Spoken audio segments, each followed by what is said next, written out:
तो है इसी।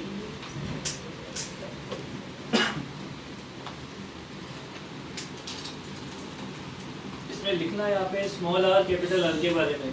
स्मॉल कैपिटल आर तो क्या है, रेडियस ऑफ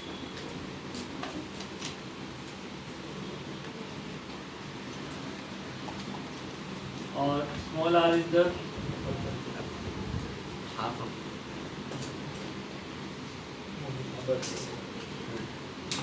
ठीक है। सर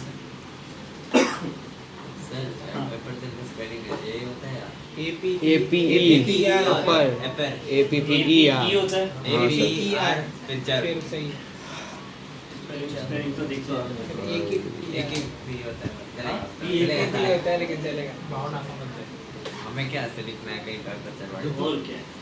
यही तो बोल रहा है बोल के रहा है ठीक है, वो चलता है। अरे सर अपर्चर पूरा कि हाफ क्या अपर्चर पूरा रेडियस लिखा है ना, रेडियस ऑफ लिखा है। अच्छा रेडियस ऑफ अपर्चर हाँ, अपर्चर ये पूरा होता है, डायमीटर जो होता है। पोल क्या होता है? पोल वो पॉइंट होता है जहाँ पे वो प्रिंसिपल एक्सिस और वो मिरर को का touch इंटरसेक्शन प्रिंसिपल एक्सिस और मिरर का इंटरसेक्शन प्रिंसिपल एक्सिस की डेफिनेशन तो ये होती है centre of sir, curvature of pole को मेजर करने वाली लाइन। पोल वो होता है ना मिड पॉइंट होता है वो मिड पॉइंट ऑफ देखो पोल मिड पॉइंट ऐसा जरूरी नहीं है, ठीक है। पोल मिड पॉइंट हो ऐसा कोई जरूरी नहीं है, समझ रही बात ये। पोल वो पॉइंट होता है जहाँ से डिस्टेंस मेजर करना इजी होता है। आ रही बात समझने में तुम्हें? जैसे कि मान लो ये मिरर है, यहाँ पे ऑब्जेक्ट है, अभी इसका पोल ये है, समझ रही बात ये। अब मान लो मैंने कि आधा मिरर हटा दिया तो क्या पोल यहाँ पे चला जाएगा? नहीं, तो भी पोल वही रहेगा। क्यों अब तुम बोल रहे हो कि मिरर का हाफ पॉइंट होता है या मिड पॉइंट होता है, तो मिरर अगर मैंने आधा कर दिया तो पोल ऊपर नहीं शिफ्ट हो रहा है, पोल वही रहता है जहाँ से डिस्टेंस मेजर करना इजी हो। सर पोल कहीं पे भी हो सकता है वैसे तो पोल कुछ होता ही नहीं है ना मतलब वैसे पोल कुछ वो मानते हैं हम लोग। मान रखा है कि जहाँ से डिस्टेंस मेजर करना इजी है। इसमें भी वो अप्रोक्सीमेशन NP को 0 बहुत और बात की बातें हैं। तो लिखो इसमें पोल करके लिखो, फर्स्ट पॉइंट लिख लो pole is a point on the mirror, pole is a point on the mirror from where pole is a point on the mirror from where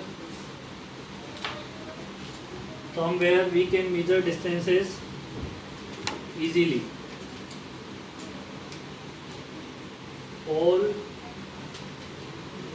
Pole is a point on the mirror from where we can measure distances easily. Generally the pole is a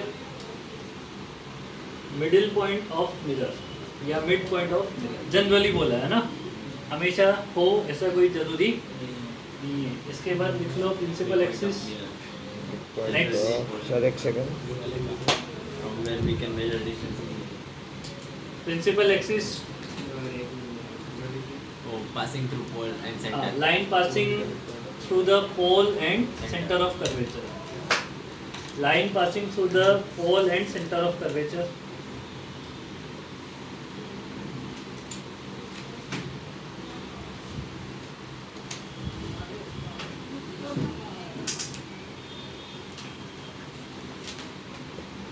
इसके बाद third point पे लिखना focus.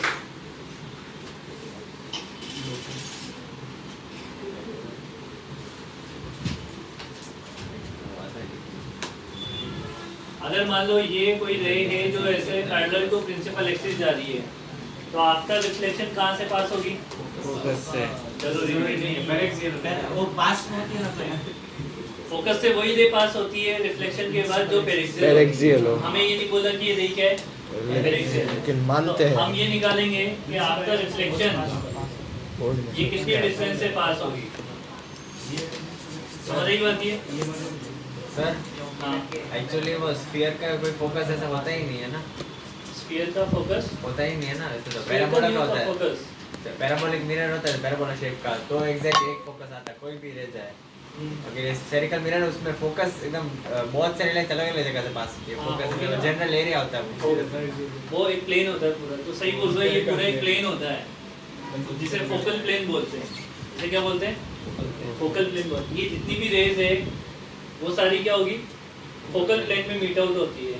अभी तो एक 2D है ना। But हाँ, ये इसमें क्या है कि अगर अपर्चर छोटा लेते हैं ना, तो जितने भी फॉर्मूले हम डिराइव करेंगे ना आगे, वो सब पेरिक्सल बेस के लिए डिफाइन करेंगे या फिर स्मॉल एंगल के लिए डिफाइन करेंगे। उसमें क्या हो जाता है कि वो जितने भी अलग अलग पॉइंट है ना वो सब एक पे आ जाते हैं, कोइंसाइड कर जाते हैं। अब अगर मान लो ये पेरिक्सल बेस नहीं बंद है, मत कर फिर वो तो ये centre of curvature C password मांगेगा फिर रुक जा। इस प्लेन मिरर के लिए जो नॉर्मल होगा वो ऐसे सेंटर ऑफ कर्वेचर से पास होगा। ये एंगल अगर थीटा है तो ये एंगल भी थीटा ही होगा, लॉ ऑफ रिफ्लेक्शन के अकॉर्डिंग। ये अगर थीटा है तो ये एंगल भी थीटा होगा, ये टोटल 2 थीटा है तो ये भी 2 थीटा होगा। समझ आ गई बात नहीं? अब इस वाले पॉइंट से यहाँ से एक परपेंडिकुलर ड्रॉ करो सामने वाली लाइन पे। आगे समझने में यहाँ से अपन ने एक परपेंडिकुलर ड्रॉ कर दिया। देखो ये एंगल थीटा है तो ये भी कितना है? Theta theta. ये एक 90 डिग्री हो गया और एक साइड कॉमन हो गई दोनों ट्रायंगल के बीच। कांग्रुएंट हो गया तो ये वाली लेंथ कितनी हो जाएगी? r/2 होगी कि नहीं होगी? और अगर ये r/2 है तो यहाँ से यहाँ तक सर वो भी अप्रोक्सीमेटली r/2 मान लेते हैं ऐसा होता है नहीं, अभी पेरिक्सल नहीं मान रहे ना अपन, अभी पेरिक्सल नहीं मान नहीं रहे। मान तो रहे। अगर वो r/2 है तो ये कितना होगा? r/2 sec theta r² r/2 sec theta sec theta. समझ रही बात? ये सेंटर से टोटल ये रेडियस के बराबर होगा पोल से यहाँ तक, तो x की वैल्यू कितनी हो जाएगी? r minus r/2 sec theta।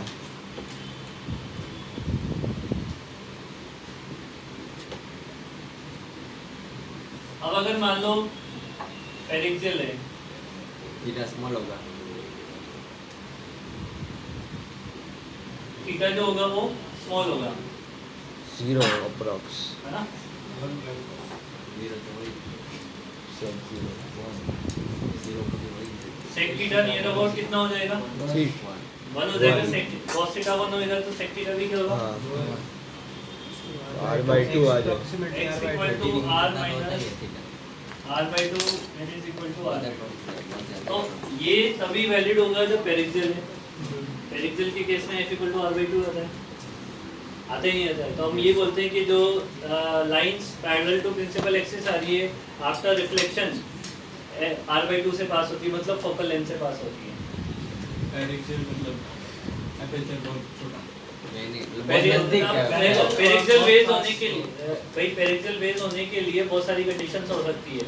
या तो तुम अपर्चर को ही बहुत छोटा कर दो, तो जो जितनी भी रे होगी जो मिरर पर टकराएगी वो सब पास ही आएगी, आएगी कि नहीं आएगी? समझ आ रही बात ये? या फिर इस एंगल को थीटा को बहुत छोटा करो। थीटा छोटा करने का मतलब भी ये कि बहुत नजदीक आना पड़ेगा। थीटा छोटा करने का मतलब भी ये है जितना ये रे नीचे हिट करेगी थीटा उतना थीटा कम होता जाएगा, जितना ऊपर जाते जाओगे उतना थीटा की वैल्यू बढ़ती जाएगी। समझ लगी बात ये? चलो ये लिखो, फिर पेरिक्सल रेस की कंडीशन लिखो।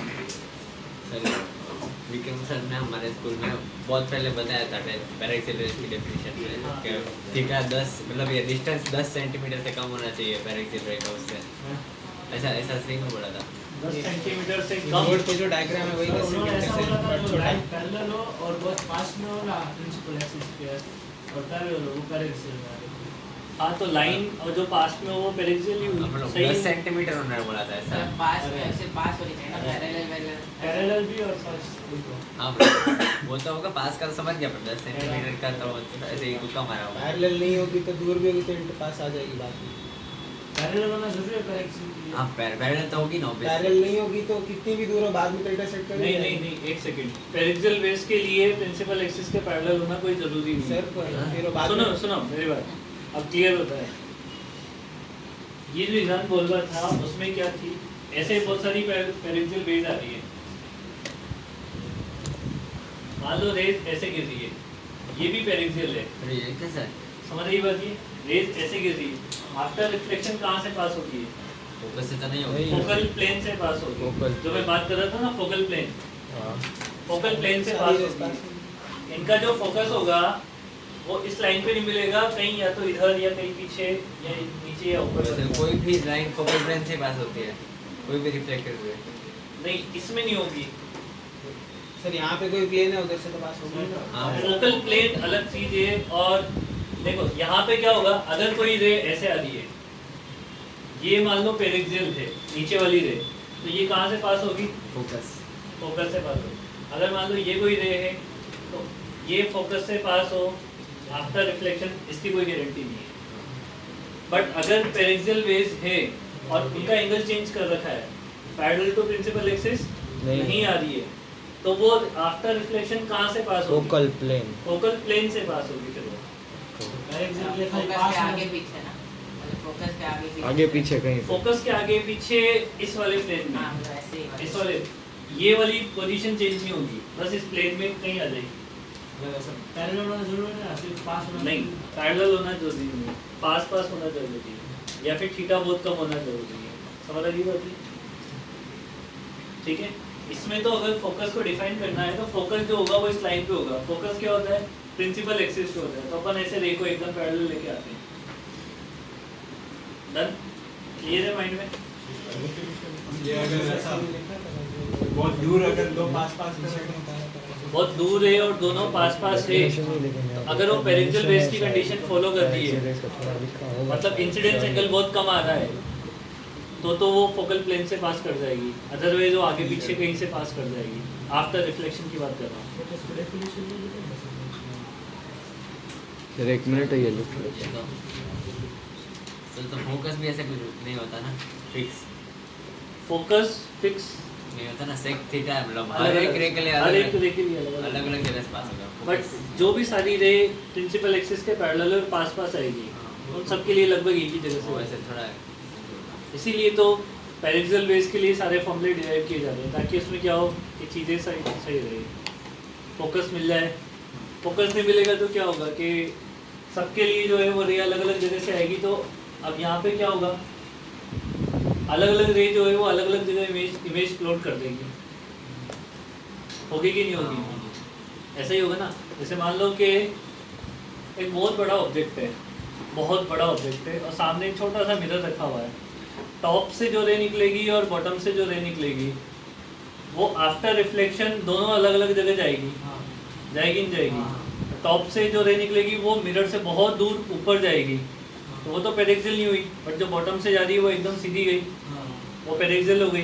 पेरिक्सियल वाली तो आफ्टर रिफ्लेक्शन कहाँ से पास हो गई? अब ऊपर वाली जो है वो क्या हो गई? कहीं दूसरी से मिल जाएगी। तो मेरा इमेज जो है वो डिस्टॉर्टेड बनेगा वहाँ पे।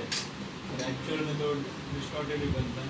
एक्चुअल में डिस्टॉर्टेड नहीं बनता। सर रियल लाइफ में स्फेरिकल मिरर होते ही नहीं है ना। वैसे हाँ एक्चुअल वैसे तो होते ही नहीं, रियल लाइफ में स्फेरिकल मिरर होते ही पर वो स्मॉल अपर्चर वाले नहीं होते हैं। स्मॉल अपर्चर वाले नहीं होते, सब लार्ज अपर्चर होते हैं। स्फेरिकल मिरर बढ़ते क्यों है? तो फिर सेंटर तो कुछ काम नहीं आता, तो सेंटर से कैलकुलेशन है तेरा स्फेरिकल फोकस ही मिरर होती के है। बहुत सारे एडवांटेज ये हैं। जैसे कॉन्वेक्स का एडवांटेज क्या है? पार्किंग एरिया में लगा होता है, बड़ा एरिया दिखा देता है तो हमें। फिर वो नहीं बोल रहा, अगर स्फेरिकल के बदले अगर पैराबोला शेप का ले लेते हैं तो एग्जैक्ट एक ही पैराबोलिक फोकस आता मिरर। उसमें वो कुछ पैराक्सियल एक्चुअल में पैराबोलिक ही होता है। हाँ मतलब वही बोल रहा हूँ। कार का वो तो- पैराबोलिक में ये होता है कि हर रे के लिए नॉर्मल अलग अलग होता है। हाँ, मतलब वो तो इसका भी अलग अलग है।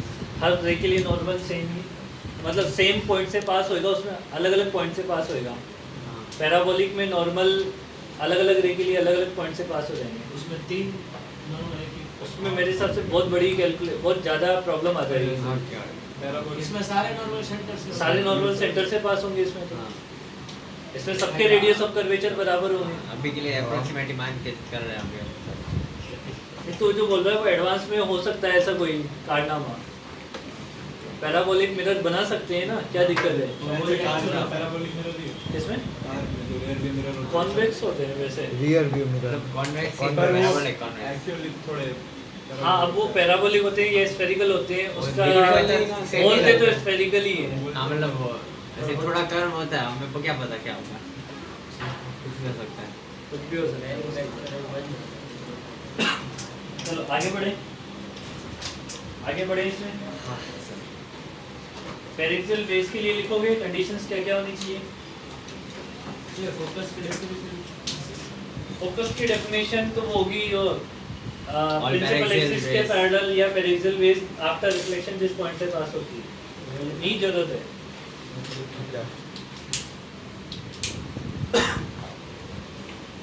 पेरिक्सियल बेस की कंडीशंस लिख लो, conditions for paraxial base.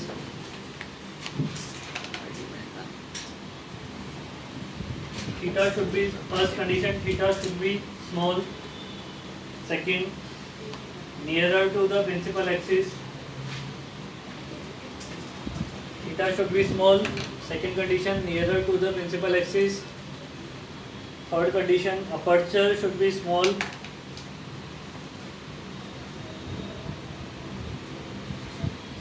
aperture हाँ जैसे एक भी ट्रू हो जाए तो पैरेक्सिल हाँ सब एक जैसी है, एक होगी तो दूसरी अपने आप फॉलो हो रही है।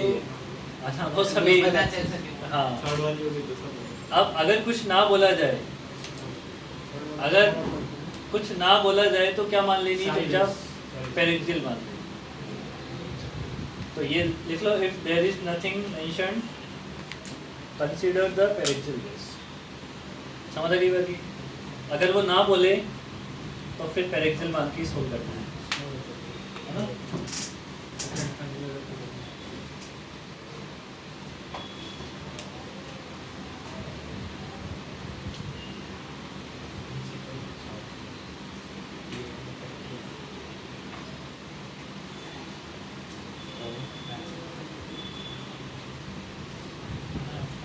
बनाओ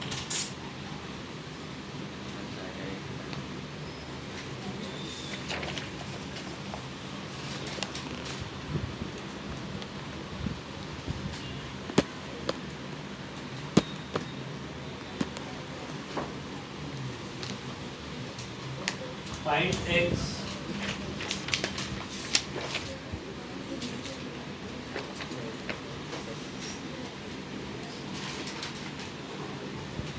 फोकल लेंथ f के लिए x की वैल्यू पता करनी है।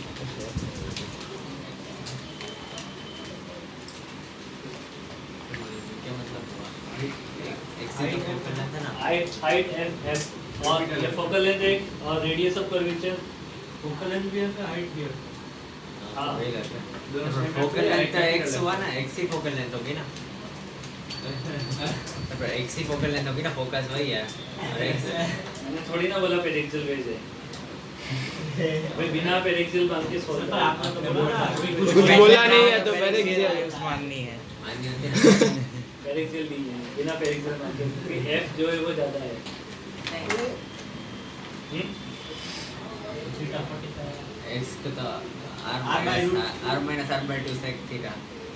r minus r by 2 अब ऐसे थीटा की वैल्यू निकाले फॉर्मूला बोल रहे हैं। थीटा तो बता मेरे को। हाँ, तो निकल जाएगा। r minus r by root होगा। चल नहीं हुआ। नहीं हुआ।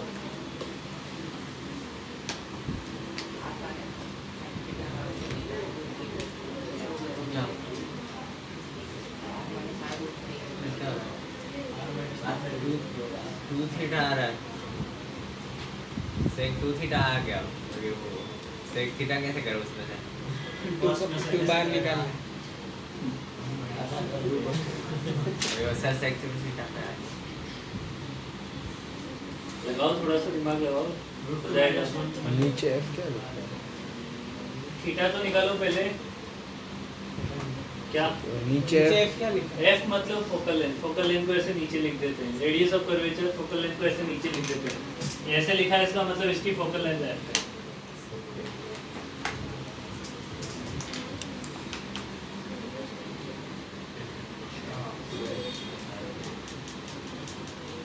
नहीं है ऐसे होने में। हो रहा है। तो बहुत लार्ज अपर्चर वाला मिरर मान सकते हो? फिर तो हो गया। बहुत लार्ज वाला क्या? वो 90 मत कर लेना थीटा। ए भाई 90 का भी हो पूछ नहीं रहा था। सकता, इम्पॉसिबल है 90 का। इसलिए पूछ रहा था। अरे वो इनफाइनाइट 45 डिग्री कर लेगा क्या? 45 अच्छा। देखो यहाँ से नॉर्मल ड्रॉ करते हैं इसका। हाँ।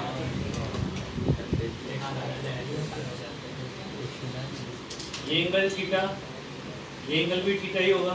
हाँ। ये कितना है 2f, ये टोटल रेडियस कितना है 2f के बराबर, और ये कितना है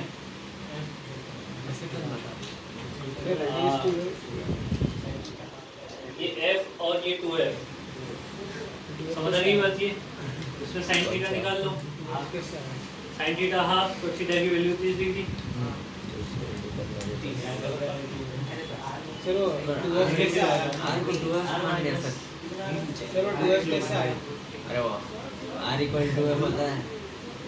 ऐसा थोड़ी होता है, ऐसे ही R equal to F थोड़ी होता है। Approximate। अरे r को 2f क्यों नहीं मानेंगे? फोकल लेंथ का डबल ही तो रेडियस ऑफ कर्वेचर होता है भाई। ये फोकल लेंथ तो गिवन है, तो वो फोकल लेंथ तो गिवन दे रखी है ना, इसमें डालोगे ये नेगेटिव आ जाएगा।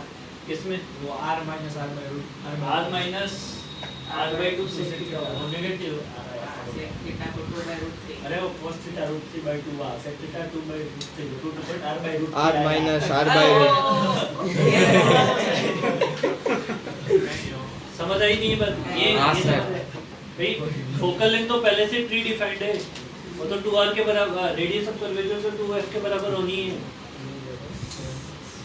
ये बात समझ आई? आ गए। समझ आ गई ना? तो इसमें x की वैल्यू कितनी हो जाएगी r minus r by 2 sec 30 degree. sec 30 कितना हो जाएगा 2 by root 3 2 by root तो ये r minus 1 minus 1 by root। ठीक है? इजू पे भी क्या हुआ? तू फेमस हो गया भाई, पूरे मेडाइटी जानते हैं तेरे को इजू बेबी के नाम से। नेगेटिव जानता है, मतलब मैम भी जानती है, अगर कुछ भी होता है हम जानते हैं। अच्छा हाँ, आज मैम क्या बोल रही थी कि तुम्हें अगर आना है तो ठीक है, नहीं तो मेडाइटी वालों को बोलो कि क्लास है, एडजस्ट कर रहे वो लोग। उनसे जाके बोलना कि ऐसा करो आप शाम को रुक लो, हम सुबह उधर चल अरे रहे हैं। हम ऐसा मस्त उनको सेटिंग करके दे रहे थे टाइम का हाँ। कि इस टाइम हम आप भी फ्री हो हम भी फ्री हो, पर नहीं उनको ट्यूशन पर्पसली कैंसिल करवाना ही है हमारा। तो फिर ईजान ने तो बोल दिया, बताया तू क्या बोल गया है? नहीं बोला आपको ऐसा बोलता है। क्या बोला? बेसिकली वैशाली हमको भेज दी है। ये सोच रहा है, ऐसे बोला था कि नहीं बोला। चलो भाई फटाफट से लिख ले साइन कन्वेंशन। साइन कन्वेंशन है ना, अलग होता है इसमें अलग नहीं वो होता। लेफ्ट टू राइट राइट मत करना है। हाँ वो लेफ्ट टू राइट में ना भी मेरा problem सही है। डाल देना चाहिए, फिर बचा हो जाता है। जहाँ से रे जाए उस डायरेक्शन को जब पॉजिटिव ले लेना, जिधर जा रही है उधर पॉजिटिव, जिसके ऑपोजिट नेगेटिव। हाँ हाँ इसको मत साइन करना चाहता है।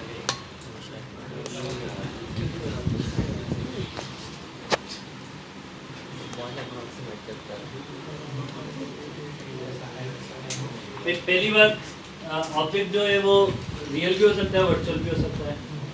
रियल उधर रखा होगा, वर्चुअल इधर रखा होगा, इधर रखा हुआ नहीं होता है। रे मतलब ऐसा लगता है रखा हुआ है। ठीक है, रखा हुआ। अब देखो यहाँ से मेरी बात सुनो, एक वर्ड है जो सुबह काम वाली कर रहे थे उसको से काम की रेस, मतलब अपने इंटरेस्ट वाली रेस कौन सी है? उस ऑब्जेक्ट से तो सभी डायरेक्शन में रेस निकल रही है, अपने काम वाली ऐसे क्या बोल रहे हो तुम? काम वाली रेस से फिर तू काम वाली पे आ जाएगा थोड़े से। मैं तो रेस की बात कर रहा था। अपनी इंटरेस्ट की रेस कौन सी है? जो मिरर पे गिरेगी। मिरर पे गिरेगी। अब मिरर पे जो रेस गिर रही है उनके डायरेक्शन देखो, ये ऑब्जेक्ट है, इससे इधर गिर रही है ऐसे, इस डायरेक्शन में बचा ऑब्जेक्ट यहाँ होता तो रे की डायरेक्शन ऐसे सीधी ऐसे हो ही जाती। रहती। और इससे सामने सीधी भी ऐसे रे निकलती है। तो इस वाले डायरेक्शन को आपको लेना है पॉजिटिव और इसके ऑपोजिट लेना है नेगेटिव। उससे बाद डिस्टेंस कहाँ से मेजर करनी है? पोल से। पोल से चलना है, ऐसा समझ लो कि पोल पे खड़े होके चलना है आपको। या तो आप इधर चलोगे या फिर आप इधर चलो, उल्टा मत चल लेना कि ऑब्जेक्ट से इधर मत आ जाना, वरना गड़बड़ हो जाता है काम। ये पोल है। अब तुम ये बताओ कि पोल से ऑब्जेक्ट को चलने के लिए आप लेफ्ट चले या राइट चले? रे के ऑपोजिट चले या रे के सेम डायरेक्शन? Opposite। रे के ऑपोजिट चलते माइनस माइनस और रे के सेम डायरेक्शन में जाती पॉजिटिव। अब किसी को तुम उल्टा चल लेते ना, कैसा डिस्टेंस ही तो यहाँ से यहाँ लो या यहाँ से, फिर गड़बड़ हो जाएगा मामला। अगर तुम यहाँ से यहाँ चलोगे तो तुम्हारी डायरेक्शन रे की डायरेक्शन तो पॉजिटिव आ जाएगा। तो फिर वो पॉजिटिव आ जाएगा। तो चलना कहाँ से? पोल पोल से। समझ आ रही बात? चलना कहाँ से? पोल से। शाम की रेस किधर जा रही है? राइट। मिरर पे गिर रही है। जो मिरर पे गिर रही है वो हमारे वही इन्वेस्ट काम की है। कर बाकी रही तो है। बहुत सारी निकल भी है जो हमारे काम वाली रहती है। तो जो मैं भी फटाफट से डायग्राम बनाओ। काम वाली रेस मुझे नहीं पता है। क्या? ऐसे ही। मतलब ये एक रे है और फिर बिना काम वाली रे मतलब बिना काम वाली रे मतलब ये ऐसा ऑब्जेक्ट से जो इधर काम से ना इधर करती हो, से- बिना काम वाली। काम करके पैसे मिलते हैं। क्या? लिखो, लिखो। इसको क्या हो गया? पैसे काम आए। ये भाई लिख लेना जल्दी से। इसमें मैं लिखवा देता हूँ पॉइंट वगैरह। पोल से चलेंगे। पोल से चलेंगे। काम वाले थिंक तो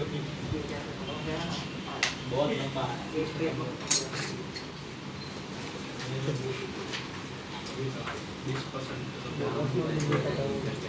अच्छा यहाँ रफ पे में लिख रहा? यहाँ पे यू क्या है? सुनो U? इधर। You negative. नेगेटिव। मैथ पे भूल गया। और इसकी focal length Negative. Focal length क्या है? नेगेटिव। आधा है वो मिरर को मैं बोलते थे साइड में। अब इसमें क्या है कि देखो अगर मान लो मिरर ऐसे बनाओ ऊपर से आ रही हो। बाकी तो ये पॉजिटिव हो जाएंगे दोनों? नहीं। नहीं होंगे ना? नहीं होंगे। क्या हो जाएंगे? एक ही direction एक ही डायरेक्शन अपोजिट हो जाएगी। अब ऑब्जेक्ट इधर रखा है वो ऐसे ऐसे। इसलिए लेफ्ट राइट नहीं बोलते हैं। ये रेस की थिकनेस क्या है? पीयूष को पता है। तो भी वही है। पीयूष क्या बोल रहा है? भाई आपसे कोई ऐसा बोले कि एक ऑब्जेक्ट है जो कॉनकेव मिरर के सामने रखा है 10 सेंटीमीटर पे। एक ने डायग्राम ऐसे बना दिया, एक ने ऐसे बना दिया। दोनों सही है। ऐसे थोड़ी ना आंसर चेंज हो जाएगा। दोनों से सही है। इसमें काम की रेस इधर जा रही है। उसमें काम इस वाली इधर आ डायरेक्शन रही को है। पॉजिटिव लेंगे। पोल से इधर चलोगे तो नेगेटिव हो जाएगा, पोल से उधर चलोगे तो पॉजिटिव हो जाएगा। दूसरा साइन कन्वेंशन एक ही होता है प्रिंसिपल एक्सिस के ऊपर और नीचे वाला। प्रिंसिपल एक्सिस के ऊपर और नीचे है। जनरली इसको पॉजिटिव मानते हैं और नीचे वाले को नेगेटिव मानते हैं। समझ आई बात? अब ऐसा नहीं है कि जैसे मैंने तुम्हें बोला कि ऑब्जेक्ट की हाइट +10 है और इमेज की हाइट -8 है। इसका क्या इंटरप्रिटेशन निकालोगे? इन्वर्टेड हुई है। वो एक दूसरे के इन्वर्टेड है, बट आपको ये पता नहीं कि ऑब्जेक्ट नीचे है कि ऊपर है। नहीं बरोबर। भाई मैंने ये बोला है कि ऊपर वाले को प्लस मान रहे हो तो नीचे को माइनस मानना है। अगर ऑब्जेक्ट नीचे है, उसने बोला ये प्लस है, तो उसका माइनस ऊपर आएगा। ऑब्जेक्ट अगर ऊपर है, उसको प्लस बोला तो उसका माइनस नीचे आएगा। मतलब माइनस आने का मतलब ये नहीं होता है कि वो प्रिंसिपल एक्सिस के नीचे इमेज बना रहा है। ऐसा नहीं होता है। इन्वर्टेड होगा ऑब्जेक्ट से। ऑब्जेक्ट से इन्वर्ट बनेगा। अब ऑब्जेक्ट को आपने ऊपर मान के प्लस मान लिया है तो फिर उसका इन्वर्ट नीचे बनेगा। ऑब्जेक्ट को आपने नीचे मान के उसे प्लस मान लिया है तो उसका ऊपर बनेगा। समझ लगी मेरे को? अगर कोई अच्छा आदमी होगा वो तो ऑब्जेक्ट को ऊपर ही रखेगा। हाँ, अपन भी ऊपर ही रखेंगे। नीचे क्यों रखेंगे? अरे अच्छा आदमी है। सर बट अरे भाई, एग्जाम वो वाले अच्छे जेई हों के नहीं हो? वाले गंदा लगता है। एग्जाम वाले नहीं है। गंदे गंदे। हाँ इनको पे भी बताओ क्या बोल रहे हो?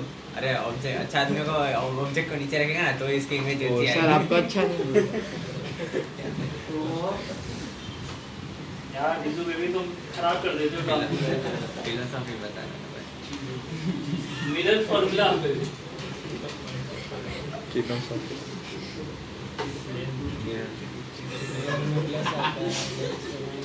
अरे बातों के चक्कर में ये नहीं कि चैप्टर उठ जाए। ये भी गलत है। ये टफ चैप्टर है भाई। जब तक पीछे पहुंचोगे ना तो आगे की चीजें गायब होना स्टार्ट हो जाएगी। और प्लस माइनस का तो इतना प्रॉब्लम है, अभी क्वेश्चन करोगे तो पता लग जाएगा तुम्हें।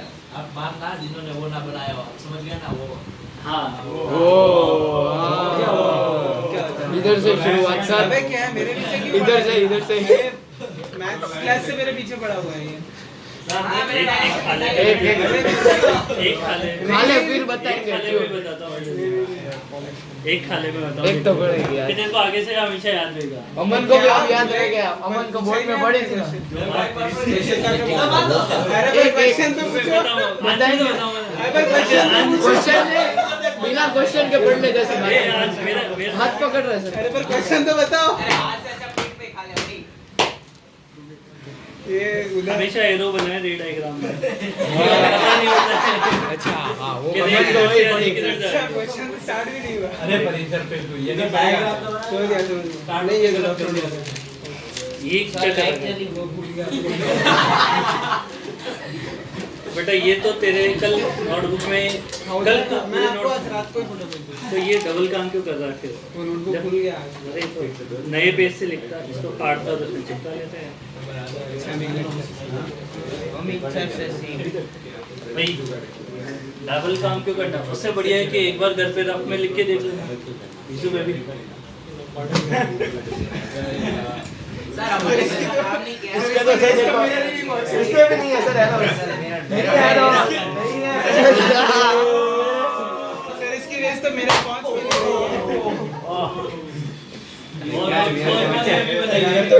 मिनट मैंने पहले से बना ले तू भाई मैंने बनाई है ना हाँ हाँ तुझे बोर्ड में पता है इसलिए बना ले पता है डूब जाते हैं काम वाली लोग घर के लोग हैं बड़ा सोच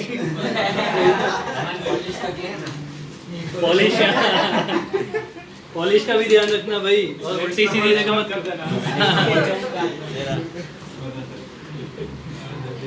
बूट पॉलिश पीठ को पॉलिश कर देंगे ऐसा पॉलिश कर रहा है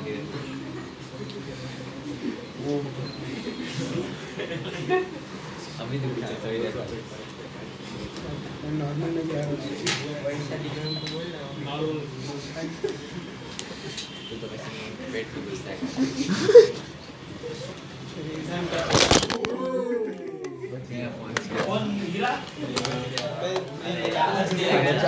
कल नमन कर दिया नया फोन फोन गिरेगा तो खत्म हो जाएगा ऐसा नहीं। नया मेरे इसमें डेरिवेशन में ना कराएं तो चलेगा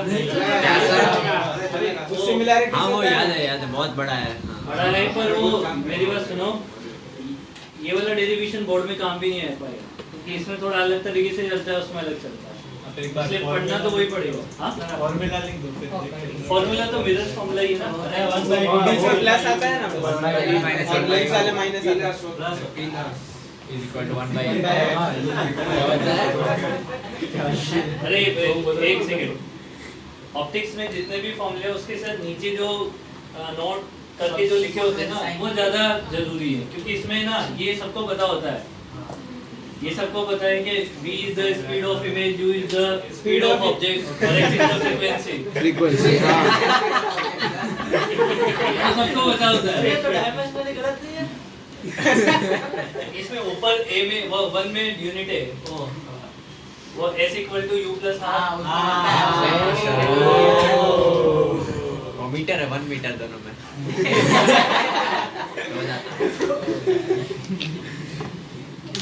ये भाई काम के है मैं इसलिए याद दिला रहा हूँ ताकि याद भी जाए क्योंकि फॉर्मूला याद करने से यहाँ पे काम नहीं चलता है अगर आपको सही तरीके से अप्लाई करना नहीं आएगा ना तो गलत आंसर आ जाएंगे और फिर आप बोलोगे फॉर्मूला तो सही लगा है भाई लगा तो सही है बट उसको अप्लाई सही तरीके से करोगे तब आंसर आएंगे तो इसमें क्या ध्यान रखना है कि V U and F with sin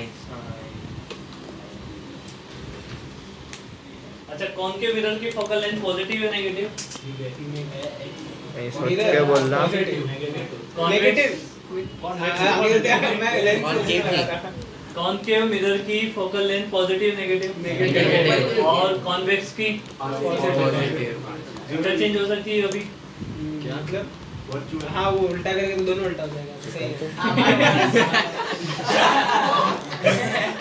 अरे साइन कन्वेंशन भी चेंज हो जाएगा ये ऐसे उल्टा करेंगे तो सर ने कैसे बोला है change रे जिस साइड जाएगी हमेशा उल्टी डालेगा तू अरे जान फोकस तो ही रहेगा ना होगा? ये फिक्स है कॉनकेव मिरर के लिए फोकल लेंथ क्या आएगी कॉन्वेक्स के लिए क्या आएगी कॉन्वेक्स वाले में वो बहुत होता ही नहीं है खाली ऐसा मान लो कॉन्वेक्स वर्चुअल ऑब्जेक्ट का फोकस वर्चुअल ऑब्जेक्ट तो तब भी नेगेटिव ही आएगी और उसकी ऑब्जेक्ट भी पॉजिटिव होता है वर्चुअल ऑब्जेक्ट भी हाँ वो बहुत हाँ घटिया था मतलब ये मेरा दर्द तो रहता वो वो सन का कुछ था ना ऐसा बच्चा आ गया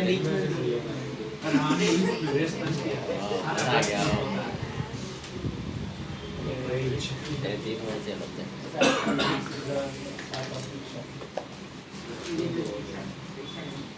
रियल ऑब्जेक्ट और वर्चुअल ऑब्जेक्ट में इतना सा डिफरेंस है कि रियल ऑब्जेक्ट से रेज निकलती है, इमर्ज होती है, उसमें अपीयर होती है ना। रियल इमेज और वर्चुअल इमेज में क्या डिफरेंस है? वर्चुअल इमेज में इमेज जो सॉरी रेज जो है वो सही में मीट होती है।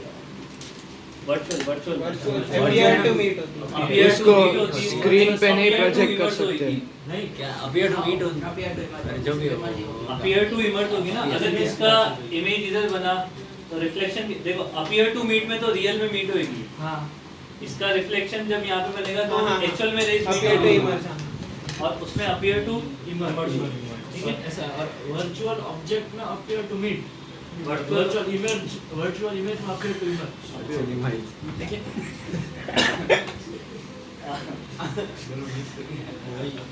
यहाँ पे देखो ये फॉर्मूला बहुत फ्रिक्वेंटली यूज करेंगे अपन। इसमें क्या करें कि 1/v equal to 1/f minus 1/u। ठीक है, यहाँ से जब v की वैल्यू निकालोगे तो वो हो जाएगा uf divided by u minus. ये क्या होगा कि डायरेक्ट अपन को v अगर निकालना हो uf दे रखा हो तो फटाफट से निकल जाएगा। जैसे 11 में कोई एरर वाला क्वेश्चन था ना, हाँ, 1/v plus 1/u equal to 1/f। उसमें f निकालना था, डिफरेंशिएशन से करना पड़ता तो आपने करवाया था उस दिनों में, कुछ समझ नहीं आया था। अरे याद आ गया। Delta Y by delta X से किया था। है। एक ही बात है भाई, इसमें पार्शियली डिफरेंशिएशन कर दो। Delta V by minus V v minus 1/v अभी आएगा आगे। हाँ आगे आ जाएगा स्पीड वाला स्पीड वाले करें। इसके क्वेश्चन करें।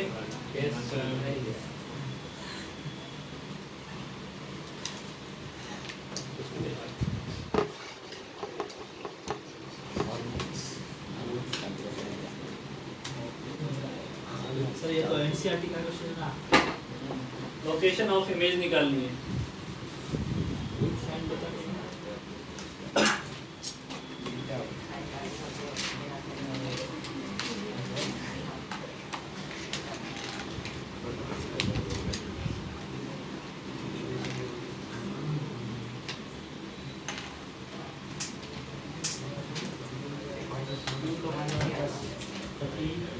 सर बोलो नहीं, सबके एक साथ बहुत सारे लिखवाता हूँ।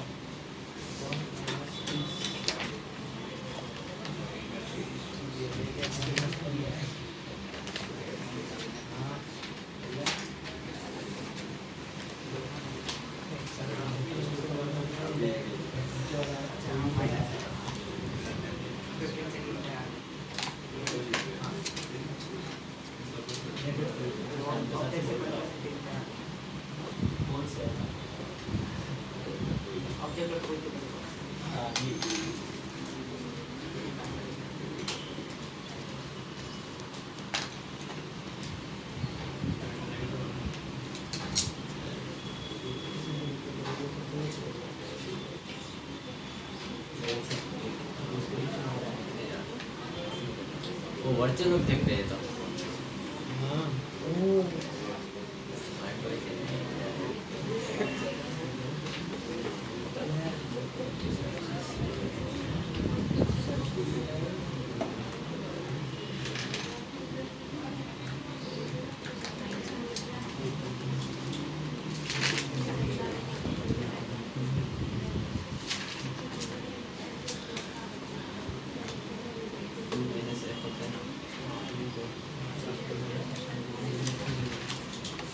इनके सबके आंसर निकाल लो।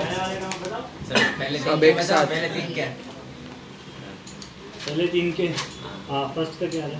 15 -15 लेफ्ट में 15 15 या -15? लेफ्ट में -15 और लेफ्ट प्लस माइनस में आंसर दो। -15 सेकंड का, -60 सेंटीमीटर थर्ड का +40/3 हाँ सही है।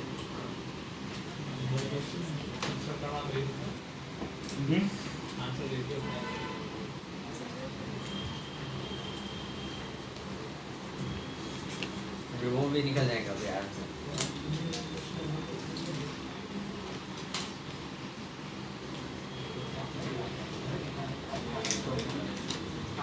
और फोर्थ वाले का बताऊं -40 -7 फोर्थ वाले का -40 फिर 6 40 तो वही होगा ना -2 माइनस ये होगा तो कैसे प्लस में कैसे आएगा क्या आएगा +40 है। वही तो बोला मैंने तो मैंने तू पहले पहले माइनस बोला पहले बाद में बोला क्या मारा कि या तो माइनस होगा या तो प्लस होगा ये तो माइनस नहीं होगा तो प्लस प्लस ही होगा। होगा ना वो तो। क्या मार रहा है बैठे बैठे अरे हाँ सर सॉरी गलती कर दी मैं सेम गलती कर दी अरे एफ बड़ा है ना अरे एफ बड़ा है उससे तो हाँ तो माइनस नहीं आएगा समझ आ गया वो वाला तो इजी है ये वाला तो कितना है?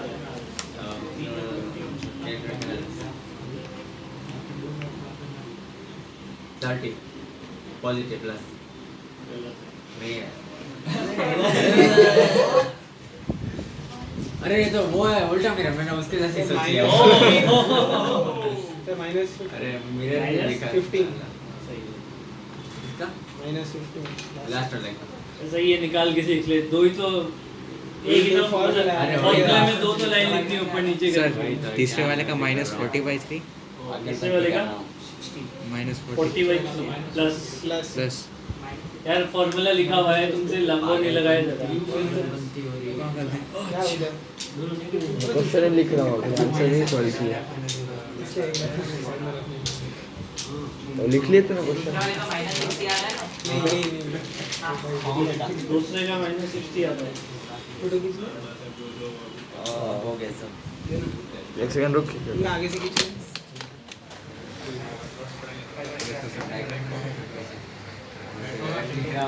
सर हो गया ना क्या ये। देना पास है सर पढ़ना है ये 5 चैप्टर है सर कैसे करना शक्ल बना के बैठा था थोड़ा कल ही है बस फिर आप खींचना जितना खींचना हो क्लास पहले वाले का आंसर है -15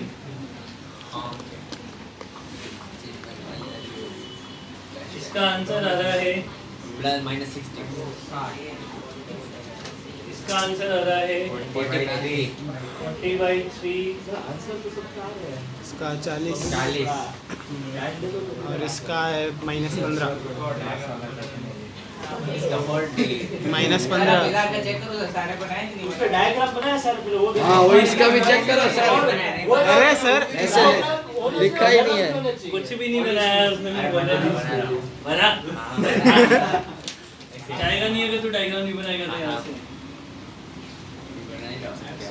पहले आंसर निकालो ना और एरो भी बनाना आयरो पॉलिश सब एरो पॉलिश दूसरा वाला कहाँ था? यू की वैल्यू जो भी है 40/3 यू की वैल्यू +40 क्योंकि वो ऑब्जेक्ट क्योंकि रे से इधर जा रहे हैं अपन अच्छा हाँ ऐसे जा रहे ओके ओके प्लीज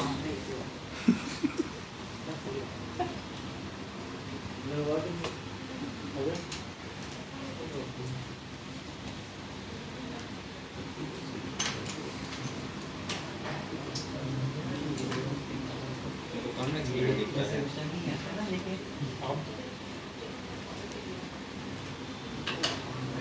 मतलब ये मिरर फॉर्मूला से जनरल कॉन्वेक्स गेम सबके लिए ना बट 10th पास है ना तो तो सबके लिए चल रहा हो तो कॉनकेव के लिए कॉन्वेक्स के लिए सबके लिए वैलिड है बस ये पूछ ले रहे कितना आसान है प्लेन मिरर वो क्या बोल रहा है ए वो क्या बोल रहा है प्लेन मिरर के लिए भी वैलिड है फॉर्मूला वैसे तो वैलिड है पर इंफिनिटी पे बनता है ना अरे पर 1/f है वो r इंफिनिटी हुआ तो हाँ तो वो 0 हुआ तो माइनस हो जाएगा वैलिडिटी है ना b और b b equal to validity है वैलिडिटी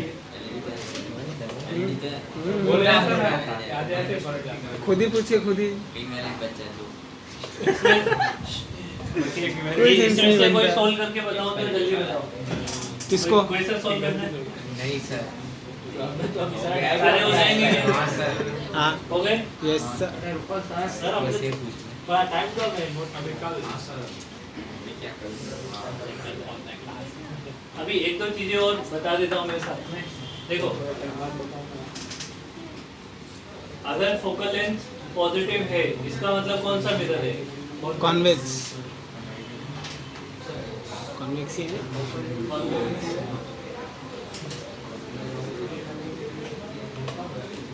अगर फोकल लेंथ नेगेटिव है तो कॉन्केव था वो पूछ रहे थे उल्टा हो सकता है, ऐसा नहीं होता ना? हाँ, ऐसा जरूरी है, सर ऐसा नहीं है, ऐसा जरूरी है। अगर मान लो u की वैल्यू नेगेटिव है, इसका मतलब क्या होगा? रियल ऑब्जेक्ट हाँ, u की वैल्यू नेगेटिव कॉन्केव के लिए रियल दोनों के लिए ऑब्जेक्ट इमेज नहीं वो तो पोल से वैसे ही Yes, जाना मिरर के yes. सामने ऐसे तो ये नहीं। समझ आई बात? भाई ऑब्जेक्ट हमेशा मिरर के उस साइड में रखें जिस साइड में रिफ्लेक्टिंग सरफेस है, पीछे तो रख नहीं सकते हैं। ये इसका आंसर, इसमें u की वैल्यू कितनी है? +60 मुझे भी इसमें डाउट और था f की वैल्यू कितनी है? -20 -20, तो v = uf divided by u - f। 40 तो 30 आ रहा है u सर - f करोगे 80 होता है। 80 आ रहा है ठीक है। u की वैल्यू नेगेटिव का मतलब क्या हो गया? Real object. u की वैल्यू पॉजिटिव होने का मतलब क्या हो गया? Non real virtual object. क्या नॉन रियल अरे अगर v की वैल्यू नेगेटिव है, इसका मतलब क्या हुआ? v की वैल्यू नेगेटिव मतलब v की वैल्यू नेगेटिव Real मतलब object इमेज और real, ऑब्जेक्ट दोनों एक image साइड real में ही है। हाँ v की वैल्यू नेगेटिव होने का मतलब क्या हुआ? इमेज और ऑब्जेक्ट Image का real दोनों का एक साइड में। सर वर्चुअल ऑब्जेक्ट भी तो हो सकता है। वर्चुअल हो सकता है ना? हाँ, तो ये अलग- क्या होगा? रियल तेरा ग्रीन के पास तेरा वर्चुअल इमेज वो नीचे पड़ा तो इनमें जितने भी आंसर आए सब में बता सकते हो कि किसी ने क्या दोनों है का बहुत इसकी? नीचे रख दिया इसमें क्या है? Real object, real image. इसमें क्या है? Real object real image real object, real image. इसमें वर्चुअल वर्चुअल ऑब्जेक्ट ऑब्जेक्ट और वर्चुअल इमेज। Virtual image